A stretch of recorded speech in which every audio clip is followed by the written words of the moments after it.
सबसे पहले आप सभी को जय माशी की। आइए आज नूह और जल प्रलय की कहानी को जानेंगे। बहुत समय पहले जब धरती पर लोग बढ़ने लगे थे तो ईश्वर ने देखा कि मनुष्यों का स्वभाव बहुत बदल गया है। वे गलत काम करने लगे थे, एक दूसरे को दुख पहुंचाने लगे थे, चोरी, हत्या, झूठ और अन्य पापों में डूब गए थे। ईश्वर ने देखा कि इंसान की बुराई इतनी बढ़ गई है कि अब उनका हृदय हर समय बुरे विचारों से भरा रहता है। ये देखकर ईश्वर को बहुत दुख हुआ। बाइबल के अनुसार ये सब उत्पत्ति नामक पुस्तक के 6 अध्याय में बताया गया है। वहां लिखा है, यहोवा ने देखा कि पृथ्वी पर मनुष्यों की बुराई बहुत बढ़ गई है और उनके मन के विचार हर समय केवल बुराई की ओर ही झुके रहते हैं। तब यहोवा को दुख हुआ कि उसने मनुष्य को बनाया और वो मन में पछताया। ईश्वर ने ठान लिया कि वो इन बुरे कर्मों का अंत करेंगे। उन्होंने कहा, मैं मनुष्य और जानवरों दोनों को मिटा दूंगा क्योंकि मैं इस निर्माण पर दुखी हूं। लेकिन उस अंधकार और पाप से भरी दुनिया में एक व्यक्ति ऐसा था जो ईश्वर की आज्ञा का पालन करता था। उसका नाम था नूह। नूह एक ईमानदार, सीधे सादे और धार्मिक व्यक्ति था। वो ईश्वर पर विश्वास करता था और उनके बताए मार्ग पर चलता था। बाइबल कहती है, नूह एक धर्मी व्यक्ति था। वो अपने समय में निष्कलंक था। वो ईश्वर के साथ चलता था। ईश्वर ने जब नूह की भक्ति देखी तो उन्होंने तय किया कि नूह और उसका परिवार इस जल प्रलय से बचेंगे। ईश्वर ने नूह से कहा, मैं जल प्रलय लाने वाला हूं जो सब कुछ मिटा देगा, लेकिन तुम एक बड़ी नाव बनाओ। उसी में तुम, तुम्हारा परिवार और हर प्राणी की जोड़ी सुरक्षित रहेंगे। ईश्वर ने नूह को नाव बनाने के निर्देश दिए। नाव गोपेर लकड़ी से बनानी थी। इसकी लंबाई 300 हाथ, चौड़ाई 50 हाथ और ऊंचाई 30 हाथ होनी थी। ये लगभग 450 फीट लंबी, 75 फीट चौड़ी और 45 फीट ऊंची थी। नाव में 3 मंजिलें और एक खिड़की होनी थी। उसे तारकोल से अंदर और बाहर सील करना था ताकि वो जलरोधी बन जाए।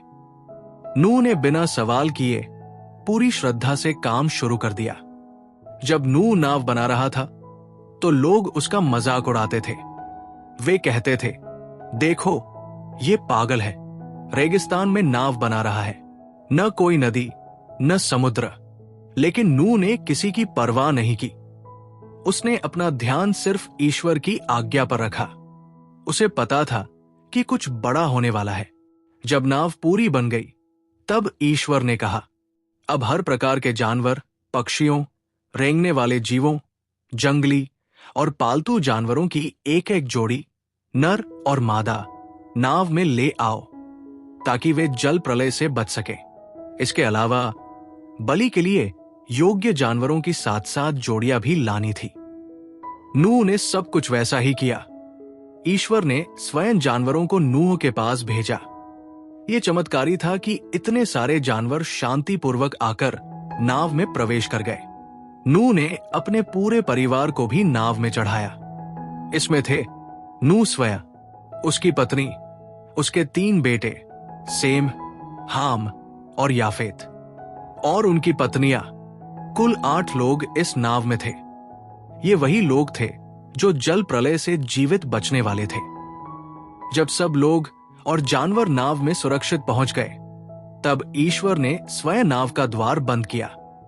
फिर आकाश से तेज बारिश शुरू हुई। बादल गरजने लगे, बिजली चमकने लगी। बाइबल कहती है, फिर पृथ्वी की सब जलस्रोत फूट पड़े और आकाश के द्वार खुल गए। 40 दिन और 40 रातों तक लगातार बारिश होती रही। धरती पर पानी इतना भर गया कि सारे पहाड़ भी डूब गए।